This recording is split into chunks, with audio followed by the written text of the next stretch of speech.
Welcome back to Comic Watchers. Comic Watchers is brought to you by Comic Watch. Comic Watch is your source for all your comics and media news and reviews written by fans for fans. Don't forget to subscribe and follow us on Facebook and Twitter. Spread the word that we're coming for the clickbait sites. It's our time now. I'm your host, Cody, coming to you from Oahu, and here's the rest of our crew. Brian from very shaky Arizona. Matt from very cold Oklahoma. John Jack from the somber and serious land of Seattle. And you'll note that once again, we're without Derbs this week. Derbs actually just spent the last 6 days here in Hawaii with me. We spent the weekend going to the 2019, Amazing Aloha Comic-Con, Amazing Con, Aloha, whatever it's called, our local Hawaii comic convention. And we had a blast. We got all kinds of stuff signed. We met all kinds of great people, conversations with Neil Adams, spent some time with George Perez, with Marv Wolfman, Joe Rubenstein, Jim Starlin, Ron Lim, Tara Strong, Manu Bennett. Like, we just had the best time, got all the best swag. It was amazing. And if you stay tuned to www.comic-watch.com, I will be coming to you with full con coverage, including some of the conversations I had with creators along the way. Spent a long time talking to Neil Adams on the creation of John Stewart Green Lantern. To include, here's a little spoiler for you, to include the fact that his idea of how to get Guy Gardner out of the way was he wanted to hit him with a bus. Julie Schwartz said no, but his plan was, let's hit him with a bus. It won't kill him. It'll just put him out of commission for a couple of years, and then they can develop something new. So it was a wonderful conversation. We talked for probably 30, 45 minutes. And was he writing Daredevil like 3 months ago? He was touche. And So who yeah, among us hasn't wanted to hit Guy Gardner with the bus from time to time? Everybody. The bowl cut. Anyway, there will be a lot of details as to why and kind of the thought process that went behind that. Hopefully Neil doesn't get mad at me for typing up this kind of in retrospect, but whatever. And now to Brian with news. Yeah, all right. So I don't actually have a lot of news this week, but let's see what we have. Black Widow will not be an R rating. It will be PG. According to Disney, that's what it is always going to be. So the biggest takeaway from that news is actually that, yes, Disney is actually making a Black Widow movie. We've been hearing about it since, 2013. So it looks like they're moving forward a little bit, which is good news for Black Widow fans. I like Black Widow, not her current series. Marvel Studios took some Oscars home this past week as Marvel takes home Best Costume Design, Black Panther, Best Production Design, Black Panther, Best Animated Feature, Spider-Man Into the Spider-Verse, and Best Original Soundtrack, Black Panther by Ludwig. We'll call him G because I'm not even going to try to pronounce it. If any of you guys want to, be my guest. But for now, Ludwig G. X-Men Dark Phoenix trailer is expected to hit this Wednesday. The movie Glass will hit digital platforms on April 2nd, following DVD and Blu-ray in stores on the 16th. That's all I got. Hey, let me throw something out there real quick to follow up on one of the stories that we had last week. In response to the massive coordinated effort by a certain segment of troll fans to bomb the review for the upcoming Captain Marvel movie on Rotten Tomatoes, Rotten Tomatoes has announced today that they are going to change their policy and they do not allow for reviews to be posted on movies that have not been released yet. So that is a big, big blow to the 4chan crowd where they lurk in the darkest corners, and really awesome for those of us here at Comic Watch that love the diversity and Captain Marvel and all that good stuff. So, hooray! Beware the comic skaters. It's an alligator. Get it? I hate to say this, but it wasn't until you actually said that out loud that I understood that meme that you've been passing around all week. I have completely missed the point of the comics gator until just now. Like, I'm totally with you. That He's is he's an wonderful. ornery bastard. Beware Oh the my comics God. gator. Oh my God. I am so Okay. disappointed in both of you, considering I'm the only one that actually understood it the whole time. Like, you guys should be ashamed of yourselves. I've been Really? sharing it to Yeah. Gail Simone and Al Ewing and Mark Wade. You guys are like, that's so weird. Why is he showing them a picture of an alligator? I am so shocked because usually I'm the one to ask Cody, like, what the hell is somebody talking about, or what does this mean? So shame on both of you guys that I know Derbs. something that you. Derbs, when you're editing this, will you please insert the comics gator meme so that they know what we're talking about? Yes. Thank you. Like, Cody is, for those who are listening to us, Cody is laughing uncontrollably and has his mute button on. So, Beware the comics gator. yeah, does anybody else have any other news? I mean, that's a great segment for. I think it's really stupid to post reviews on a movie that hasn't even been open yet. Like, that seems ridiculous to me. So I'm glad that's actually a policy that's going to be discontinued. JJ, do you have any news? No, I'm just making comics gator jokes. I'm done. Okay, sounds good. So somewhat slow. I wanted to react actually to the Black Widow news because it was a hot topic here in the house. We were talking about film and media and upcoming projects because I had our media head in house. So the head of media, head of comics reviews were both together, and we talked a lot about Comic Watch. Weird, huh? And one of the things that we did some research on was to double check that the Marvel streaming service will cap out at a PG-13 rating. And with the fact that they plan on pulling all of their films from Netflix and putting them up available to watch on the Disney streaming service, it makes total sense that they wouldn't push to release a rated R MCU project. So just, food for thought, like I'm sure that is linked to how that happened. But beyond that, it was a pretty slow news week. But in addition to, it was a pretty slow comics week. This was an interesting week for comics publications. So it took us a while to actually kind of settle in on what we wanted to talk about because, there was no obvious, we have to talk about this book, as we usually do. There's something that comes out and we're like, oh my God, this was mind-blowing. We have to do it. This week, not so much. So what we ended up settling on was Hulkverines #1. I'm going to struggle saying that every single time. Turok #2 from Dynamite, and Aquaman #45 from DC. So starting with Hulkverines #1, this is coming to us. Let me pull up my notes here. Greg Pak is writing it, as he's been writing a lot of Hulkverine, Department H kind of stuff. And art by Ario Anindito. This book is essentially a fan service book.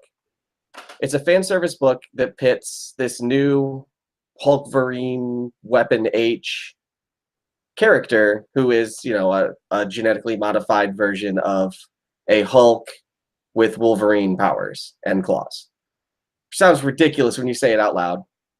So they put this character in a position where he's going to have to throw down or potentially team up with the Immortal Hulk and the newly returned to life Wolverine.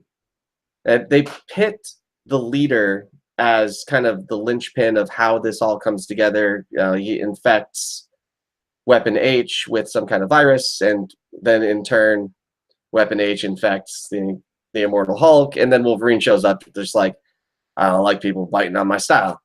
And, on the surface, it sounds like, this sounds ridiculous. But at its heart, this is a book that knows what it is. So it's not as ridiculous as I expected. I really expected to just walk out of this and just be like, murder most foul. But actually, I was pleasantly surprised. And I know a lot of you guys were too. So why don't we start with JJ and your reactions to Hulkverines #1?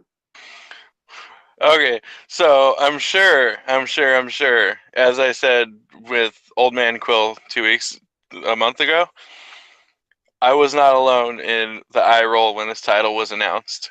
I wasn't alone when the eye roll when Weapon H was announced. But, contrary to my best judgment, I read Hulkverines #1, and shockingly, it has been the Weapon H series since it started has been recommended by Cody's arch nemesis Lawrence Lee. Um, but I've heard multiple times that the series was a lot of fun, and I might actually have to go back and read Weapon H, which I hate even saying those words because this is really fun. This was, the leader killed a guy with a piece of paper. He killed 2 people with a piece of paper. That's good leader. And then I love, there's a moment where, he's doing his usual, kind of lording over the Hulk, and the Hulk's too dumb to say anything back kind of thing. But Weapon H isn't too dumb to say anything back, and he's like, oh crap, and Weapon H turns on him, and he freaks out and books it in the other direction, like, ah! So that was hilarious. The Hulk does have a healing factor, but I think Wolverine's is faster. So I think he recovered faster than the leader anticipated from the attack that he attacked him with. That wasn't good talking. But so I did have one complaint. I liked the series. I feel like the setup is fine. My only complaint is that Hulk didn't show any of the advancement that he has shown in Immortal Hulk. Like when he hulked out, he went full on like Grah! And then he's just yelling. He didn't say Hulk smash or anything, but he was doing a lot of roaring and yelling and not a whole lot of pithy kind of talking down to the person as he beats them like he's been doing for the last 14 issues. Telling him that he's better than them and nighttime is his time, or whatever it is the Hulk does. Al Ewing's Hulk series is great, by the way. But it is a lot of the Hulk being condescending, which he isn't here. And I do like that they got the Wolverine. The Wolverine reveal was kind of timed well, where they gave it a chance to be a Hulk book. So maybe next issue, Department H will go after them, and then we'll get what is essentially a Wolverine villain. Whereas this issue we had a Hulk villain, and then the third issue it'll be like all 3 of them villain, like a Nihilus or something, and they'll just beat him in a corner. That's my prediction for the series. Nobody likes the Nihilus. All right, that's that. So I actually read Weapon H. Well, I am not completely caught up, but I read 1 through 7, I believe. I actually really liked it. Maybe it's just 1 through 6. It was the full arc. When I found out that we were choosing this book, I will admit I was one that definitely rolled his eyes. It was either that or a different book, and I was like, I guess we'll go with this one. At least I'm somewhat familiar with it. This was a fun book. It's a no-brain kind of smash book, and I think there's nothing wrong with that. I really like the art. The fight between Weapon H and Hulk seemed very vicious at times, and it's all because of a sneeze. And this book is completely ridiculous, but I love that. I love that it doesn't make me have to think about anything else. It's just kind of like beating their chest and see each other hit each other, and it's a great book. Yeah, that's really all I have to say about it as far as I go. I mean, I don't have too much. Matt, do you have anything? Yeah. Well, I'll just add my 2 cents to the pile here and say that I thought this was a really fun, pleasantly surprising book. I honestly, it's been a little while for me since I've read anything from Greg Pak, and I'd just forgotten how fun of a writer he could be. But God, going back all the way to his Incredible Hercules series from 10-ish years ago, or actually more like 12 now. God, I'm getting old. But yeah, it's Hulkverines, just based on the title alone, it shouldn't you shouldn't be going in there expecting Alan Moore. And in fact, they even cleverly put a little blurb on the cover that says something to the effect of, "Come on, you want to read this," or something along those lines. They know exactly what they're selling with this one. And it works because rather than just being like mindless fighting, Weapon H is a really well-written character. I've never read any Weapon H. I was just like you guys and very dismissive of the concept from the get-go. I mean, we'll mesh it between Hulk and Wolverine. Woo. But this, and I'm sorry, what is his Carlos? I actually took notes this week. Cortez. He's a really relatable character, and he comes packaged with a wife and kids. How often do we see that in comics just right from the start? Animal Man is really the only other character in that regard that immediately jumps out to me. Silencer. Okay, yeah. That's something I really like about Silencer, actually. Same idea. Okay. But especially, for those of us who, have families, that's something that we can relate to that's a little bit different from, the swinging bachelor Spider-Man or Iron Man or whoever. This really makes me want to go back and check out all of Weapon H up to this point, which, just like you, John, that's not a sentence I ever thought I would say out loud. So kudos to Greg Pak for really selling me on these characters. I feel like I just activated a sleeper agent, and they had him activated by that phrase no one would ever say. I really feel like I should catch him on Weapon H. Must kill Reagan. Yes.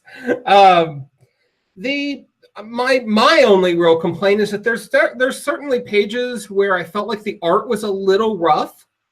Nothing crazy or overly detracting, but just kind of unpolished. But the coloring by Maury Hollowell, who has done very good work coloring Steve McNiven on books like Civil War or I believe Old Man Logan as well, just did a really standout job.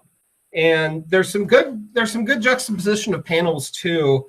There's one page in particular that caught my attention where you've got it's a 6-grid page where you've got Banner on one side and Weapon H on the other, and it just sort of mirror image of them doing similar things but in completely different circumstances, illustrating, the isolation and solitary existence of Bruce Banner versus the happy family life of Weapon H. So I thought that was a really, really well done contrast. That was actually. I did. Sorry, I didn't mean to. I did notice something. I noticed something as well. That the Hulk fight in this book is completely differently portrayed than it was in the actual Immortal Hulk issue, which could be something along the lines of media influence or something like that. How do you mean it was different?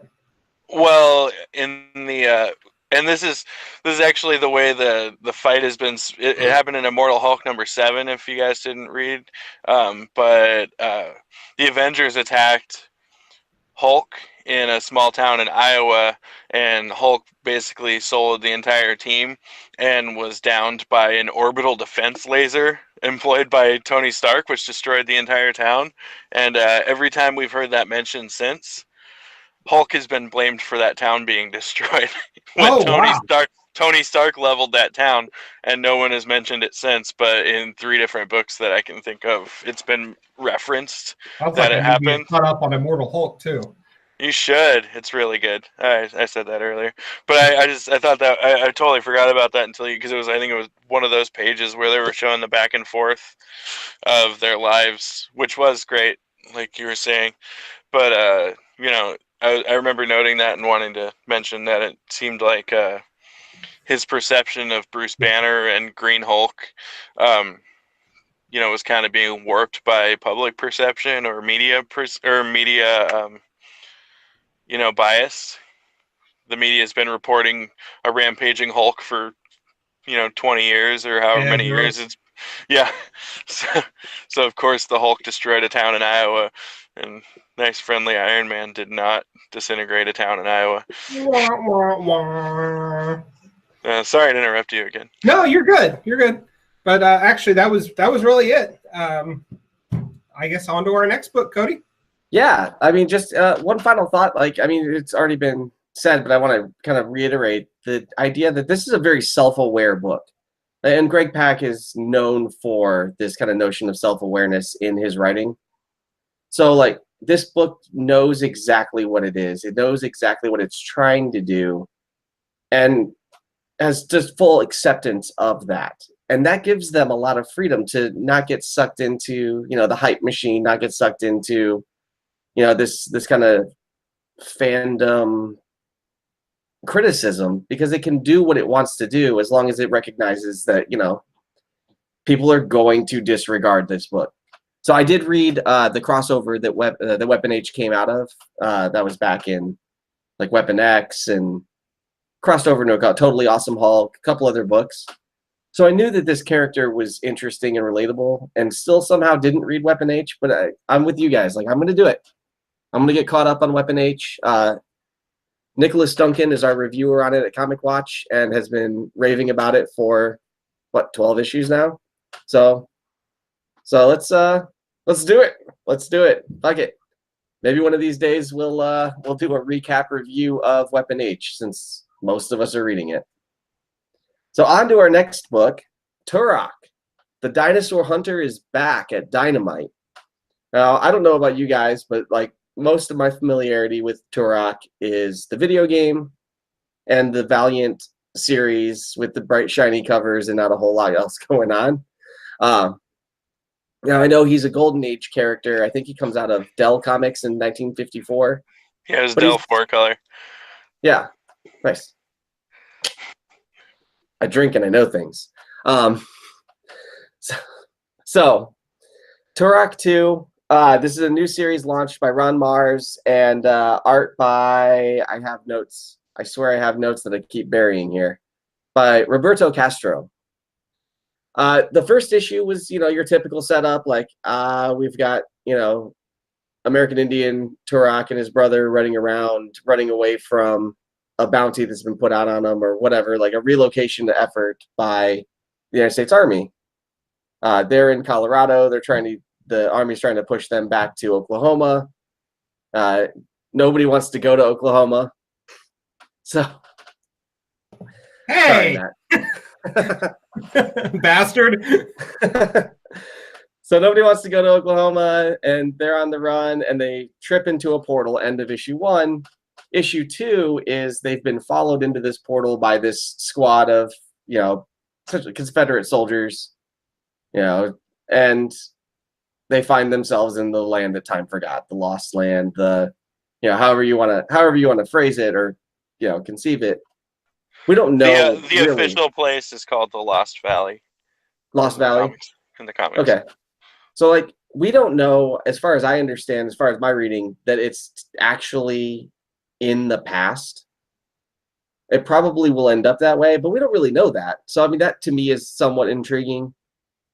So there they are, and they realize, oh, crap, that T-Rex is going to eat all of us unless we team up. So, there's the common accord that you see in these kind of things where, the enemy of my enemy is my friend, right?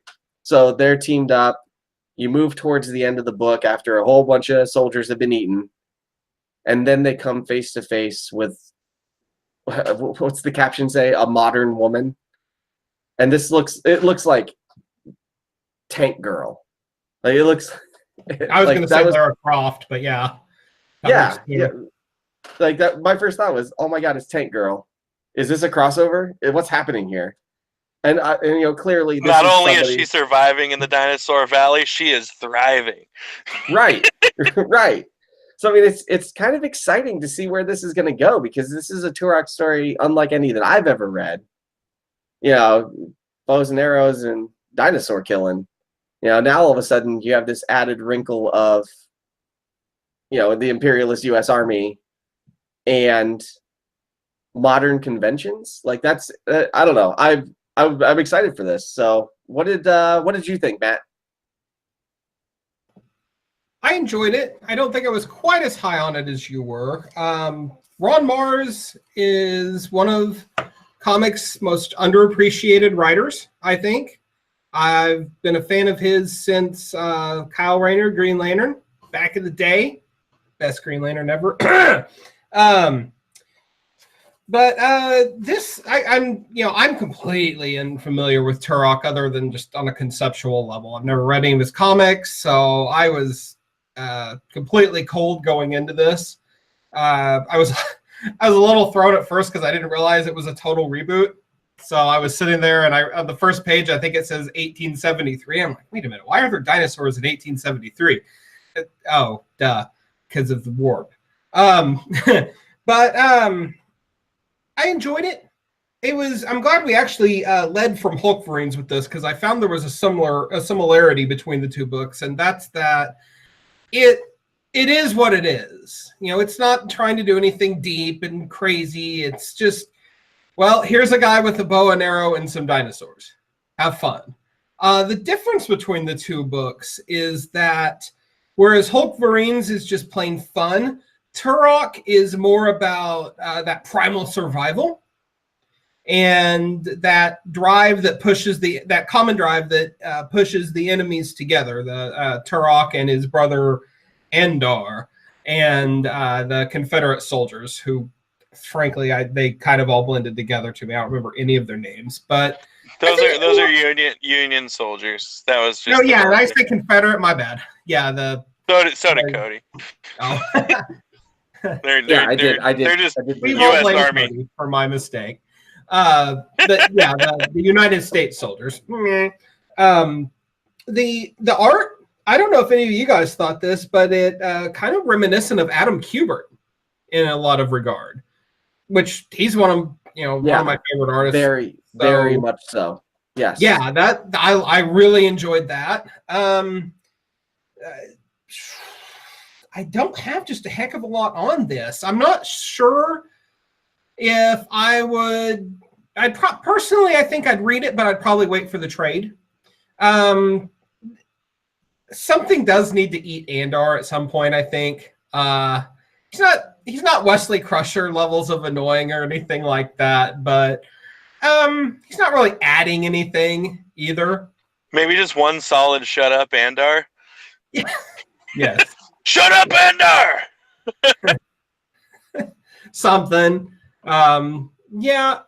I just don't see what he really adds, but I am really intrigued by the way this issue ended with the Tank Girl / Lara Croft-esque woman showing up, and with Ron Mars writing it, I mean, I think we can be guaranteed that it's going to be a solid book throughout. So, last thing, I love the retro look of the covers. Not the art per se, but the trade dress and the logo have a very 60s-ish look to it that I thought was really cool and actually stands out. So, Arby, what do you have? Sorry, you threw me off. I think it was actually JJ, but I'll go. So, like Hulkverines or whatever that book is, for me it was fun. I mean, there's dinosaurs that are eating people or eating each other. It's great, bloody, gory, and then you're saved by Modern Girl. Like, what more do you kind of expect? It's a great read. I don't consider it a serious, mind-altering book. And that's okay, because when I think about it, like when I watch TV, I don't necessarily want to watch something about serial killers. I don't want to watch anything serious. I just want to read, or I just want to watch something fun and something that will take my mind off of things. And I think that this book is a perfect example of how you can just let it go, or let everything go, and just enjoy a book. It doesn't have to be about anything. It doesn't have to be a statement. It's just a fun book that's about freaking dinosaurs and people chasing each other and blood and gore. Like, what more can you want for it? But really, I mean, that's really all I had to say on it. I mean, there's not too much about it. I actually randomly picked it up and read it by chance. Like, I just saw the cover and I was like, oh, I mean, I didn't even know it was an old book. You were the one who recommended the first one to me, actually. Yeah, because I was like, oh, I think JJ would really like it. And then I think I reviewed it for a recommendation for on my site, and then I think you're doing it for Comic Watch, right? Yep. Yeah. So it's just a fun, no nonsense, bloody murder, gore kind of book, and I'm totally okay with that. JJ, what do you have for me? Um, I really like this series. I mentioned in my first review that the historical setting is actually kind of significant because it takes place in 1873, which is a few years after the Kiowa tribe was forced into the Oklahoma reservation, which is where the soldiers are trying to take them during the series. Um, and So it's an interesting historical setting for it. Um, I feel like I've only read the '90s Valiant series and only like the first 6 issues, but I feel like the old series took place in the present day, but I don't remember for sure. But but I like the story for what it is, and I like that it's kind of a tale of both parties overcoming, personal prejudice, or in the soldier sense, maybe, orders or what have you, for the sense of or for the sake of preservation, which is, or self-preservation, which is just as good a reason as any to get over, And I liked that the soldiers were, once the chips were, once the hands were down or whatever, um, they didn't have any prejudice towards the natives. They weren't like using slurs or anything like that. So that was good, because you know I just I don't think that just because you're doing a job necessarily means that you're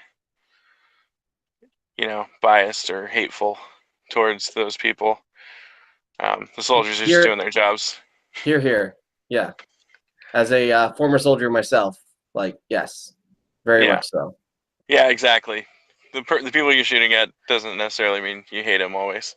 Um, and then I really liked the art from Roberto Castro. Um, I In my review of the first issue, I said that a series like this is, only as strong as the dinosaurs, or as the look of the dinosaurs. Same with like Aliens. Like I've reviewed a few Aliens minis and stuff, and the series, you can make the people look however you want, really, as long as the monster looks right or looks good.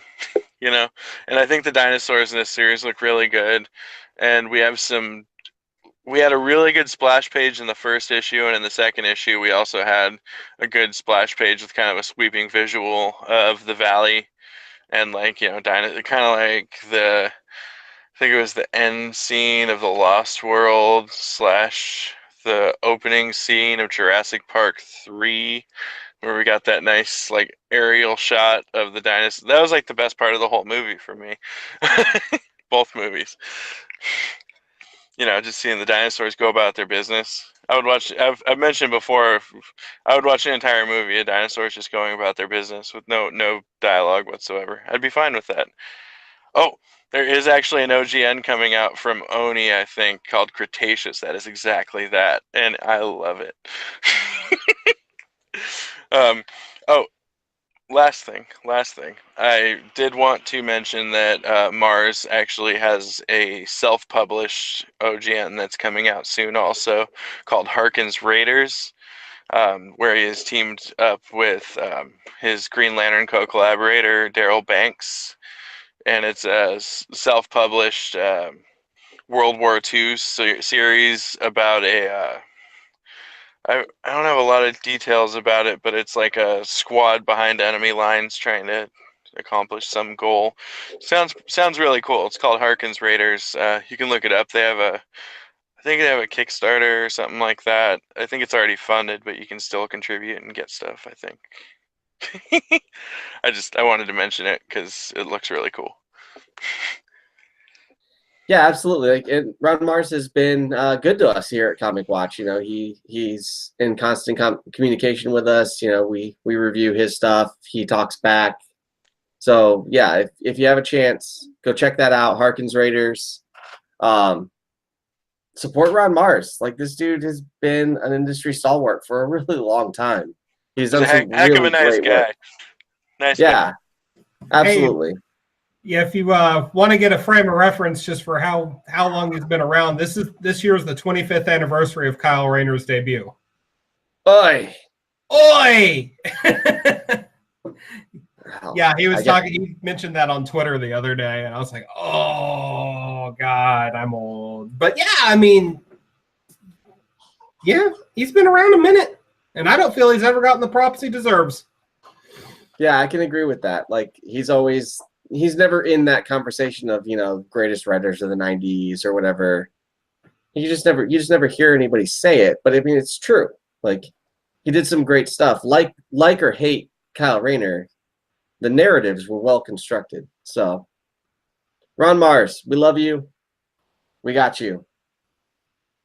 And if that is all we have on Turok, let's move on to our final spotlight. This is Aquaman number 45 from DC, and I'm going to let JJ do the synopsis on this.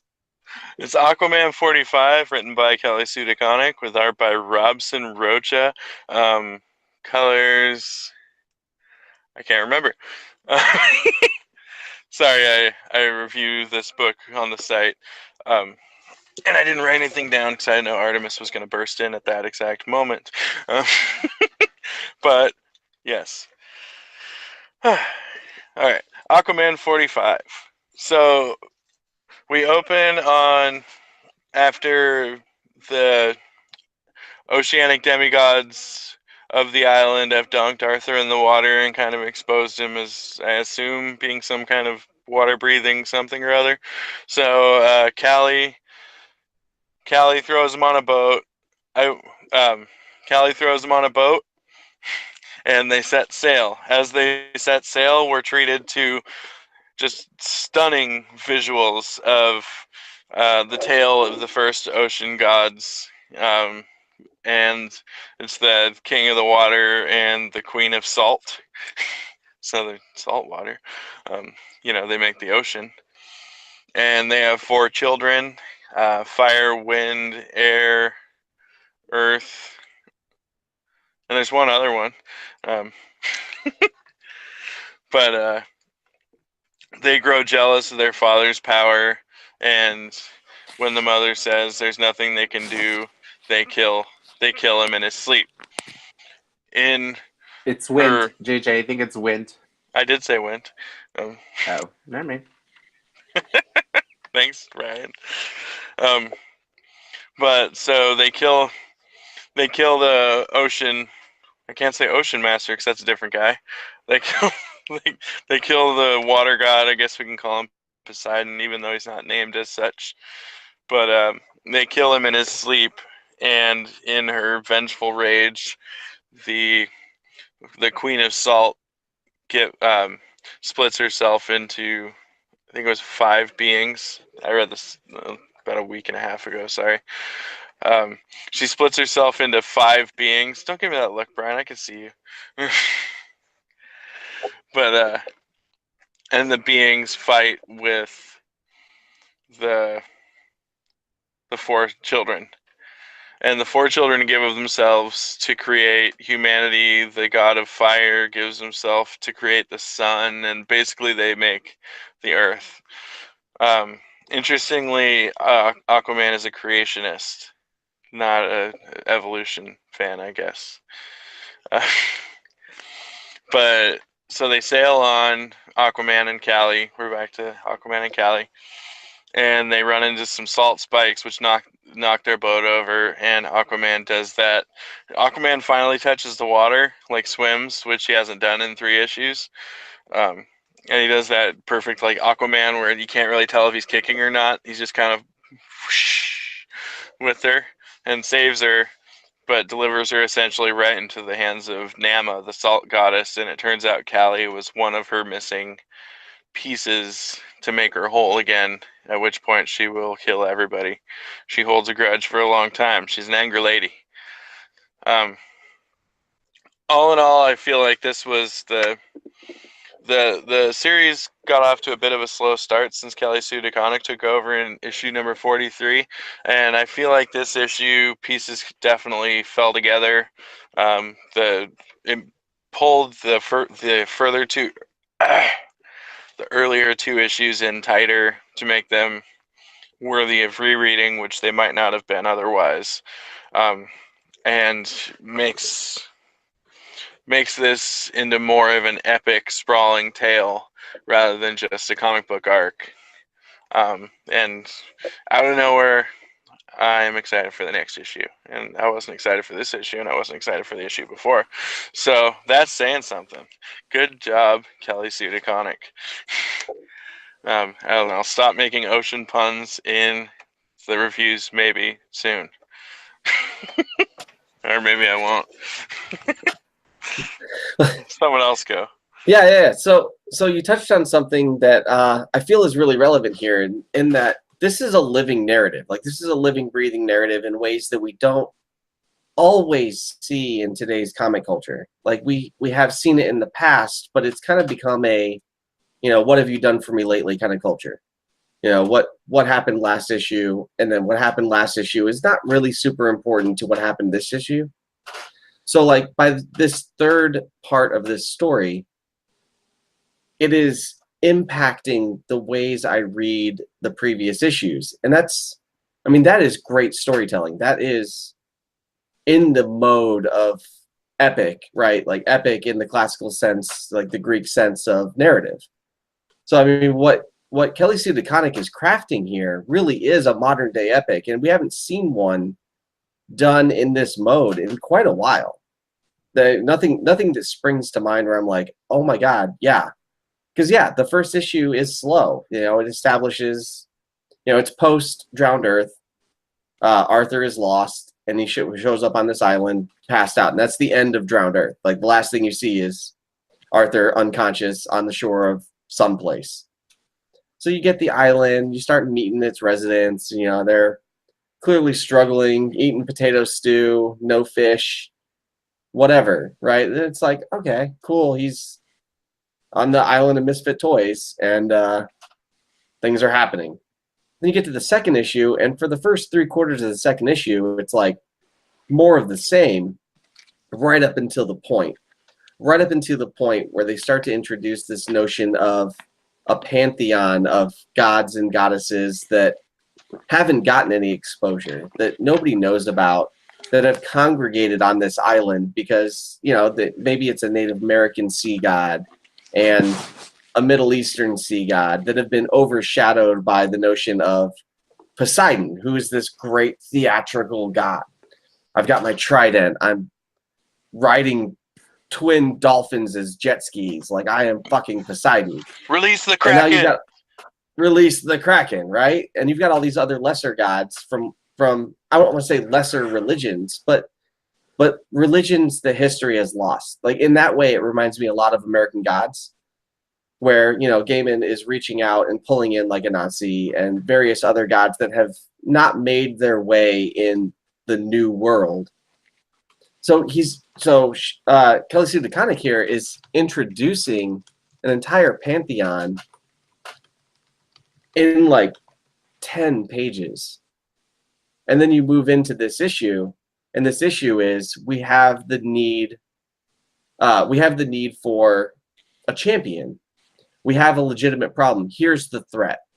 Like, this is Odysseus going to fight the Cyclops.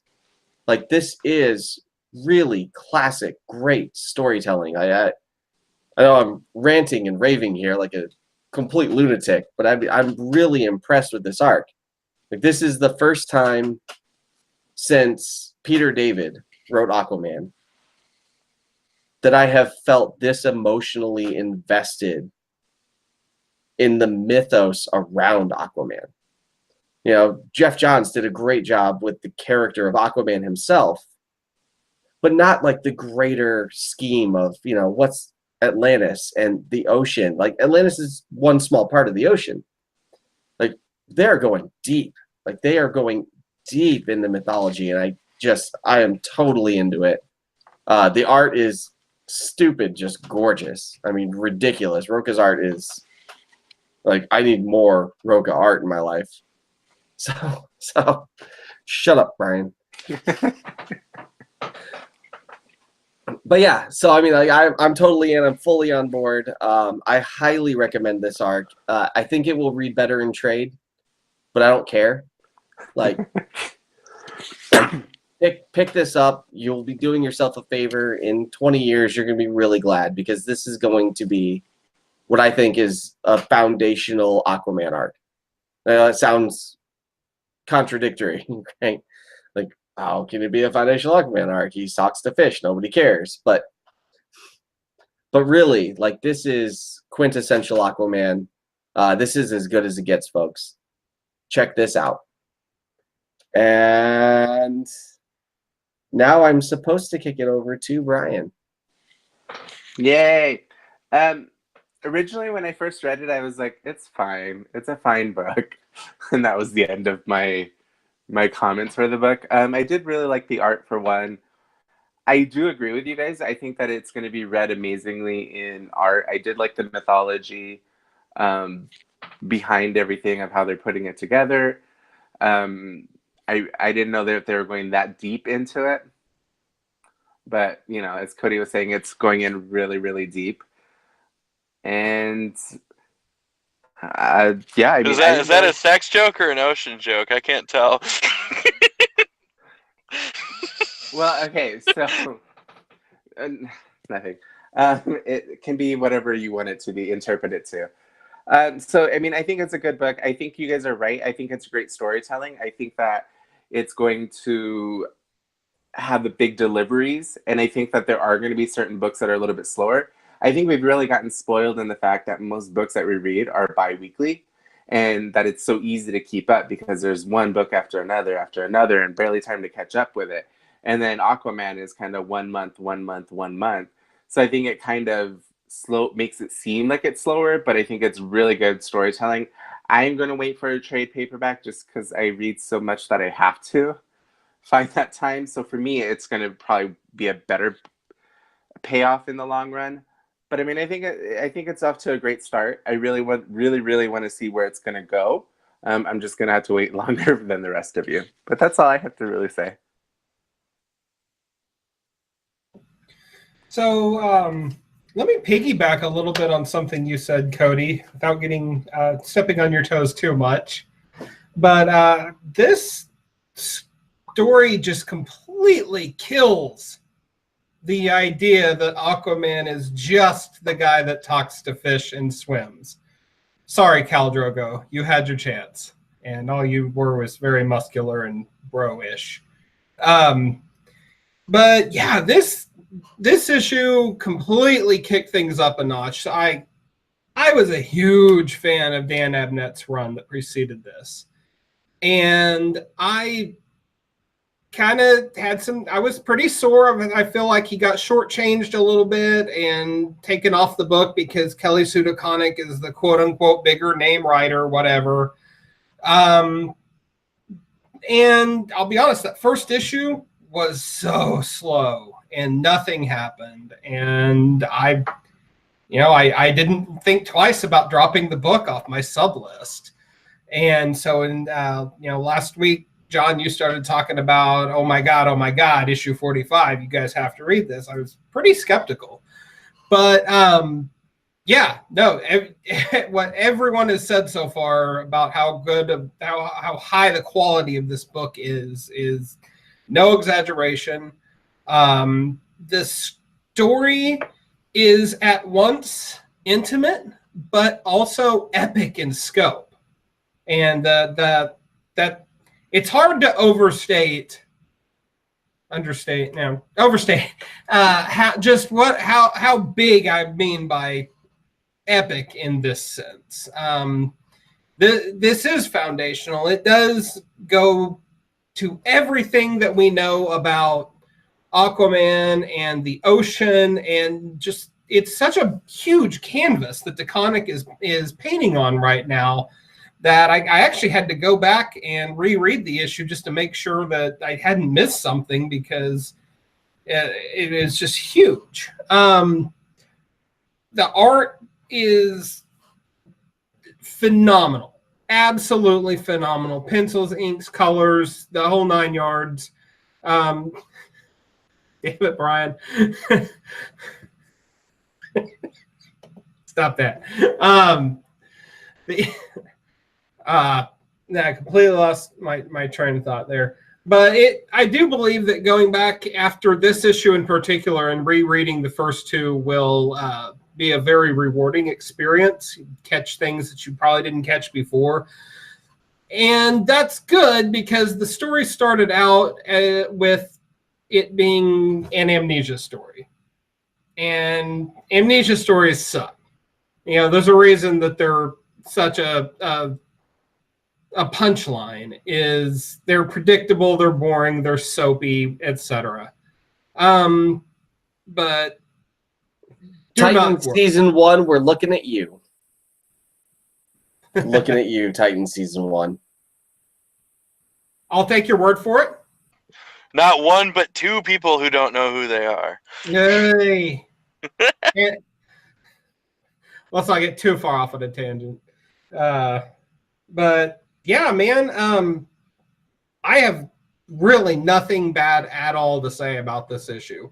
If you've ever read an Aquaman comic, if you've never thought about reading an Aquaman comic, you need to read this comic. It is awesome. Cody, you invoked the spirit of Peter David's run. That's an incredibly high bar for me, but I don't think you're wrong. So, yeah, buy Aquaman. I will. You mentioned take the pull list. It actually made it onto my pull list for the first time ever because of this issue. And luckily my shop still has 43 and 44 in stock, so I'm probably going to buy those two also, just so I can reread them in actual book form. For our older viewers, like this reminds me a lot of the 4-issue miniseries. I can't remember what it was titled, but the series in which David created Arion, right? And Arion was a major part. The 4-issue miniseries was Aquaman Time and Tide. Yes. Before that was the Atlantis Chronicles. Oh yeah, no, that was 7 Atlantis Chronicles. I'm thinking of. That's where he set up the whole mythology of his Aquaman. Right. So yes. So Atlantis Chronicles is what I'm thinking of. I read that as a kid. I mean, an absolute child, and that was what kind of created a bond between me and Aquaman. Yeah, I grew up on Super Friends, and all the jokes, and then I hit this, and I was like,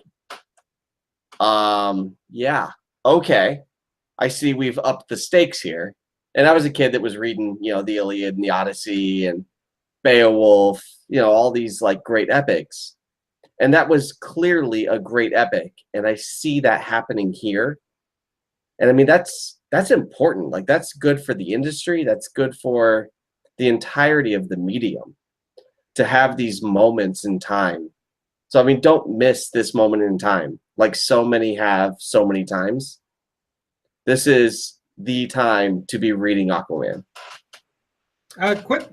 Quick shout out to Kelly Sue DeConnick. I've read a bunch of her work, and I've never read anything that's on the level of this. She has upped her writing game to a crazy degree with this story. And I mean, honestly, if I didn't know she had written it, I wouldn't. There's no real telltale signs to indicate who it was. That's just how many more levels above what she's done in the past this is. And that's certainly not to knock anything that she's written in the past. In fact, she's a great, great writer. If you haven't read any of her Captain Marvel or Bitch Planet, I highly recommend those books. But this is just next level stuff. So. No, yeah. I didn't realize she was also the writer on Bitch Planet. Like, I read Bitch Planet in like a day, like binged it, loved it, and didn't click with me. I was like, what have I read from her before? So yeah, like I appreciate you saying that, because I couldn't place her. And now that you say that, like, yeah, absolutely. Like, this is next level stuff. Super impressed. I love this book. I will probably write academically about this book, maybe commentaries on Comic Watch. I don't know. Like, I am into it. So I also I actually didn't really love Bitch Planet. I read the first trade, but I'm probably gonna go back and revisit it because I like this as much as I do. Because maybe I missed something. It happens. Yeah, wasn't she involved in Sex Criminal as well? No, but her husband Matt Fraction is the creator. Oh, that's why. Okay, gotcha. Or co-creator with Sid Zdarsky. She's married to Fraction? Yeah. Oh, I love Fraction. That's interesting. Yeah, Matt Fraction's awesome.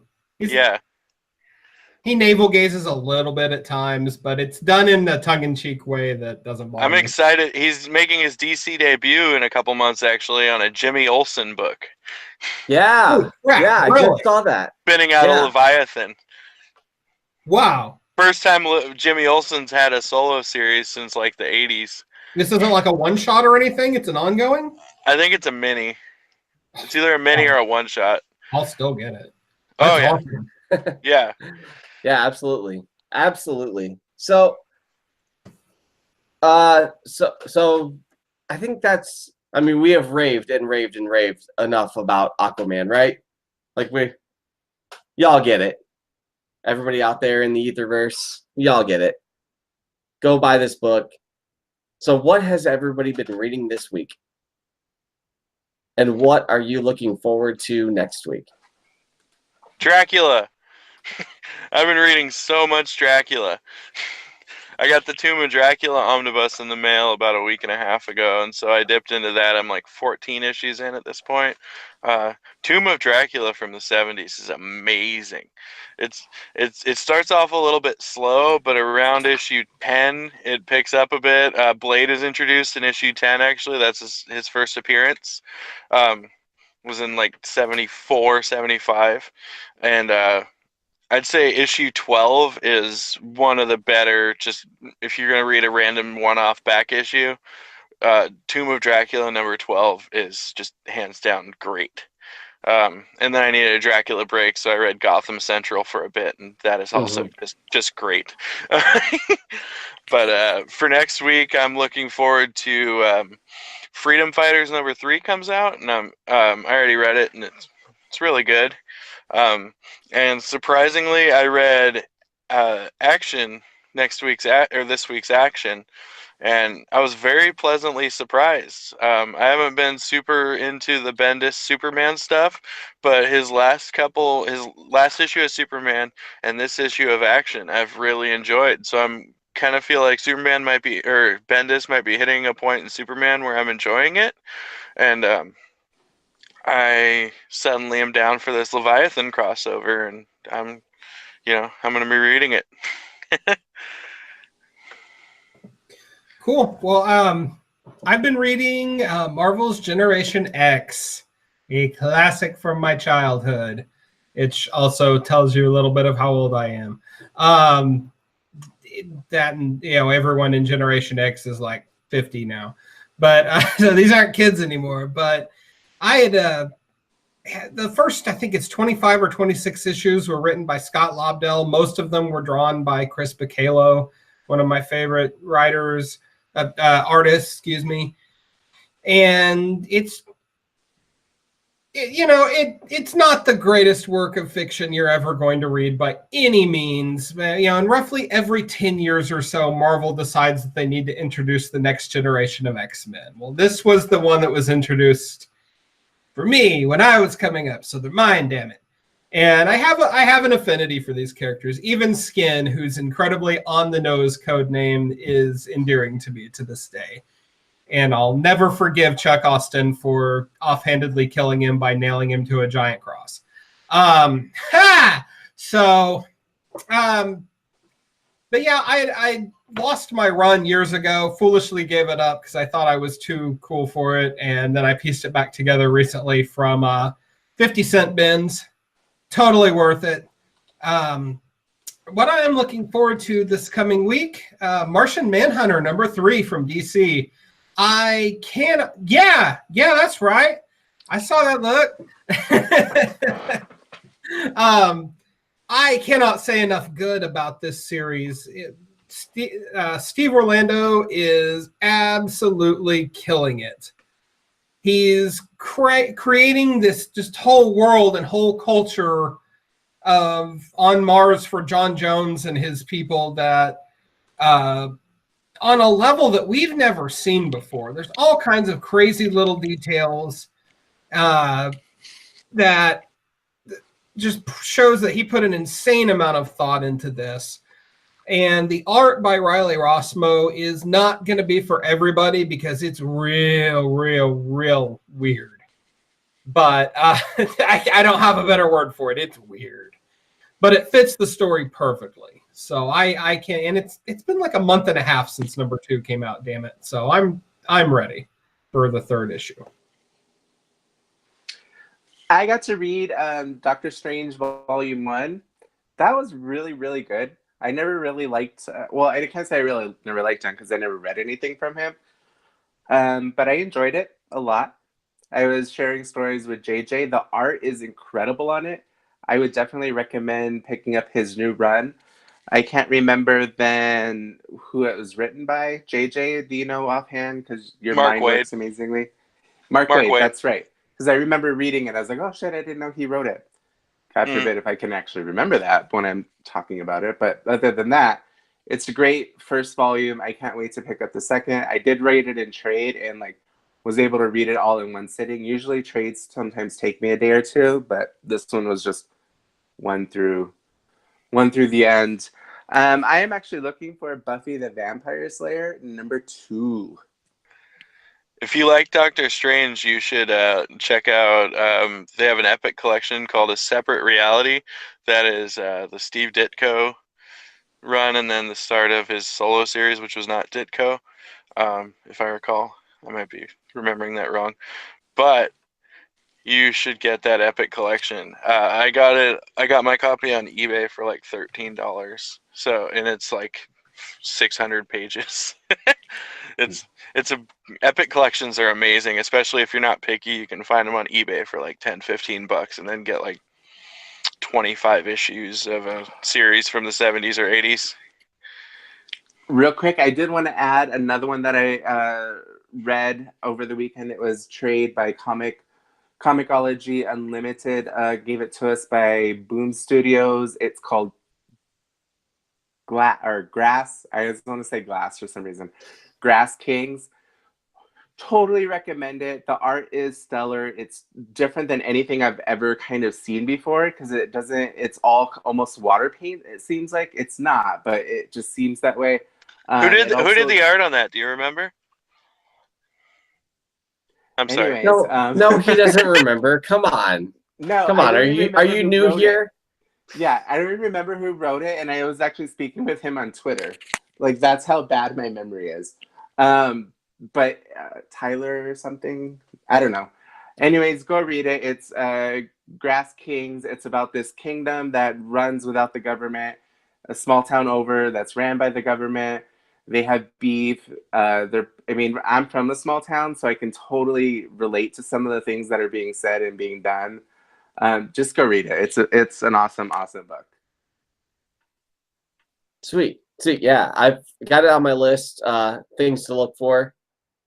This week I caught up on Drown Earth because I was trying to get caught up on the Kelly Sue the Comic run. And my overall take on Drown Earth was it's a great concept that wasn't exceptionally well executed. It was okay. It was good. Could have been better. Like, just could have been better. The pacing was off, and I mean, that's multiple writers working on it together, so I get it. Things I'm looking forward to this week. It's hilarious because we get advanced reviews. So I'm looking at March 6th, not tomorrow. So I was like, why is nobody talking about Doomsday Clock? How has nobody said Doomsday Clock number 9? Well, it's because that's not this week. That's next week. Also, But we it didn't will want be. to cock block you on it. Here I read Heroes in Crisis number 6, and I would like to push that we talk about it next week. That is a book that I am Just in so a way looking I can forward to this week. hate Scream in the car for a while. Is that what you want? Is that what you want me to hate Scream? I would like for you to not. I would like to have a respectful debate / conversation about the occurrences in Heroes in Crisis number 6. If it's mad, or if it's real, I'm gonna yell at Tom King someday. I'm gonna find a way to meet Tom King in person just so I can yell at him. But that is a book that I would consider. That will be the most controversial book of the week, without a doubt. The occurrences in that book are going to break the internet. I can't wait to read I'm looking it. forward to seeing it. I'm so I'm looking excited to forward read to it. Sorry. I'm looking forward to seeing it. Beyond that, Shazam, Jeff Johns is just writing an incredible run on Shazam. And I revisited some Miracle Man this week, so that was fun. You know, I have some of the old original Warriors when it was still Marvel Man, so I kind of broke those out and was looking through those. And that was my week. I love the Generation X run as well, Matt. So I'm right there too with you, Matt. The other book that I am looking forward to. So before I was freaking out because Comic List wasn't loading. So I was like, I don't know what I'm going to say. I just know Buffy's coming out. So the other one that I'm really looking forward to is Avengers No Road Home. The last book was amazing. We're going to have to do like a recap at the end of the run, because I think for me, this is an amazing series. I think a couple of you like it. I can't wait to read Heroes in Crisis. I haven't read it yet, so I'm excited. Sorry, Matt, go ahead. Or who's next? Because I just cut everybody off lately. that was it. I'm the last man. I'm the anchor. So Booster Gold is a saint. So I guess it's my turn. My turn. Okay, so check us out on Twitter at Sea Watchers Show. Check us out on Facebook. You can check us out on a lot of shit now. You can check us out on Facebook. You can check us out on Spotify, iTunes, SoundCloud at The Comic Watchers Show. As always, you can check us out at www.comic-watch.com. We will see you next week, and we are going to work on a mute button for JJ. Bye.